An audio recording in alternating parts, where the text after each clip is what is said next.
चुड़ैल का कुत्ता। सविता एक 25 साल की बहुत ही सीधी साधी लड़की थी। उसकी शादी राहुल नाम के लड़के से हो जाती है। सरिता के पिता ने सरिता को कम दहेज दिया था, जिसकी वजह से उसकी सास रामवती उसको हमेशा प्रताड़ित करती थी। अरे कलमुही कहाँ मर गई? अरे मैंने तुझे खाना बनाने के लिए कहा था, बना कि नहीं अभी तक? लाई माँ जी, अभी बस चावल पकने ही वाला है। इतना वक्त हो गया, अभी तक तेरा खाना भी नहीं बना और अभी कपड़े भी पड़े हैं। आज नहीं कल तक तेरा खाना बनेगा।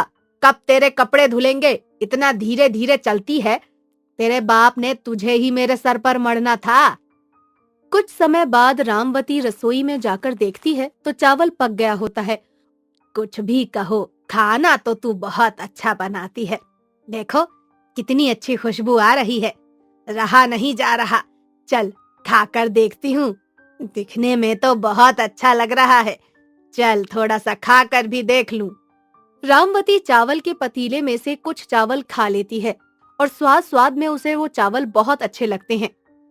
सच में चावल तो बहुत टेस्टी है, जी कर रहा है खाए जाओ। पर अगर मैंने उसकी तारीफ कर दी ना तो वो सर पे चढ़ जाएगी और सोचेगी कि मैं उसको पसंद करने लगी हूँ। ऐसा मैं नहीं होने दूंगी। रामवती बहुत गुस्से में आकर सविता को आवाज लगाती है और सविता भागी भागी रामवती के पास रसोई में आती है। क्या हुआ माँ जी? एक बात बता, ये चावल तूने कितने जनों के लिए बनाया है? अरे घर के लिए बनाए हैं या कोई बारात आने वाली है? अपनी बारात को खिलाएगी क्या इतने चावल? भला कौन खाएगा 4 दिन के चावल एक ही दिन में बना डाले? तेरे बाप ने भिजवा दिए क्या चावल? पैसा लगता है इन चावल में, फ्री के नहीं आते हैं।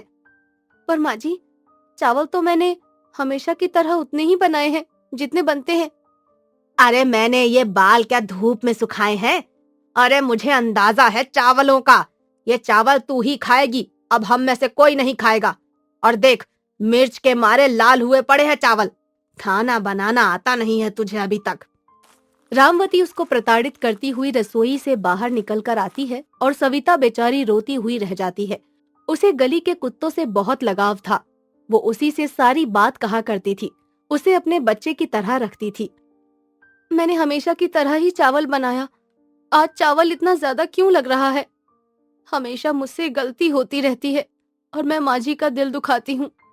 मेरा तो आज व्रत है, मैं तो चावल खा भी नहीं सकती, पर इन चावलों का क्या करूं अब मैं? शेरू, अब तू ही बता, मैं क्या करूं? रामवती आए दिन उसको किसी न किसी बात पर डांटती रहती थी और सविता सर झुकाकर सहती रहती थी। एक दिन की बात है, उसकी सहेली सुमित्रा उससे मिलने आई। सविता शेरू को खाना खिला रही थी तो सुमित्रा का ध्यान ना ही सविता पर गया और ना ही सविता का ध्यान सुमित्रा पर। आओ सुमित्रा, अब बहुत समय बाद आई हो। क्या किसी काम से इस शहर में आना हुआ है तुम्हारा? हाँ रामवती, अपनी लड़की के लिए लड़का ढूंढती रही, पर भगवान का दिया हुआ इतना है कि समेटा नहीं जा रहा है। अच्छा लड़का नहीं मिल रहा है। अरे मैं चाहती हूँ कि एक लौता लड़का हो जो बाद में चिक चिक बाजी ना हो।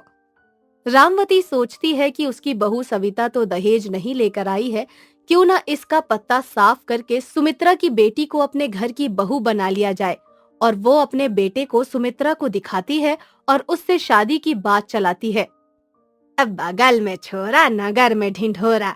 अरे अपना राहुल है ना? अरे बेटी बिल्कुल लायक और इकलौती भी है।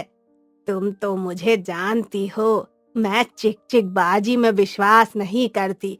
अरे मेरे घर तुम्हारी बेटी आएगी तो राज करेगी।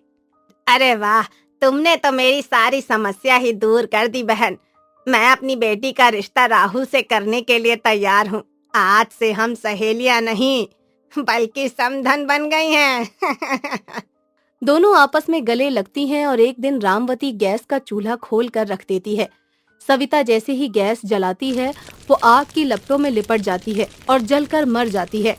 चलो, रास्ते का कांटा तो हट गया और सविता राहुल से अलग हो गई। अब मैं राहुल की शादी सुमित्रा की बेटी से करा सकूंगी।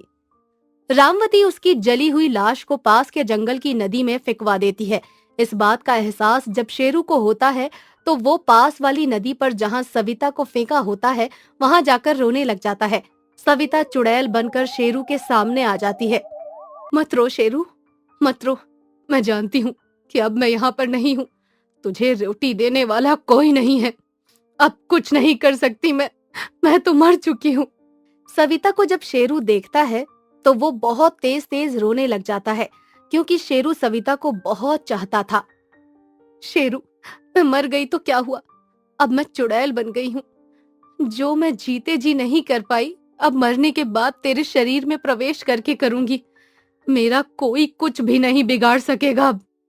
सविता शेरू के शरीर में प्रवेश कर जाती है और शेरू की आंखें लाल हो जाती हैं।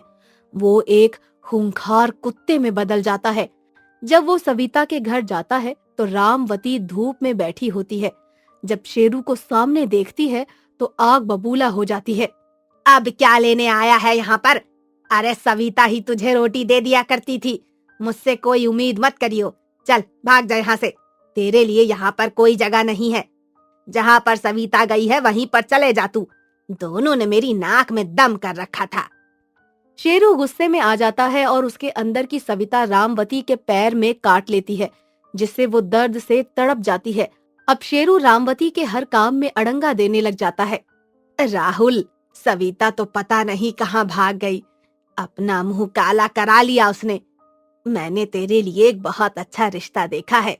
कल लड़की वाले आ रहे हैं तुझे देखने के लिए। वो तो अपने साथ कुछ दहेज भी नहीं लाई थी, पर जो लड़की तेरे लिए पसंद की है मैंने, वो बहुत सारा दहेज लेकर आने वाली है बेटा। माँ, मुझे कोई शादी वादी नहीं करनी। मैं एक शादी करके कौन सा खुश था, जो अब मैं दूसरी शादी कर लूं। मैं कुछ नहीं जानती, कल तेरा रिश्ता पक्का होगा तो होगा।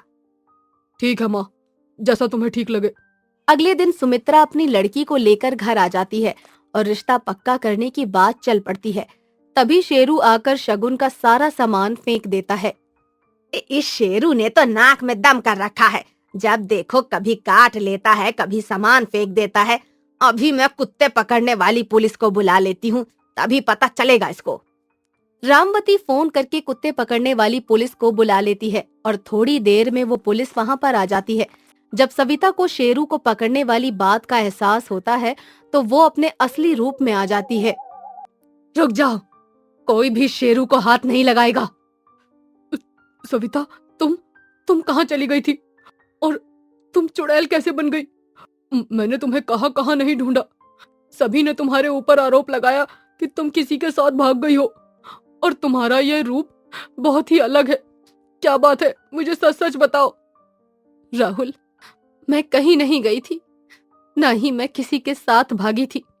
मेरी सासू माँ ने मुझे जलाकर मार दिया था और मेरी लाश को जंगल की नदी में फेंक दिया था।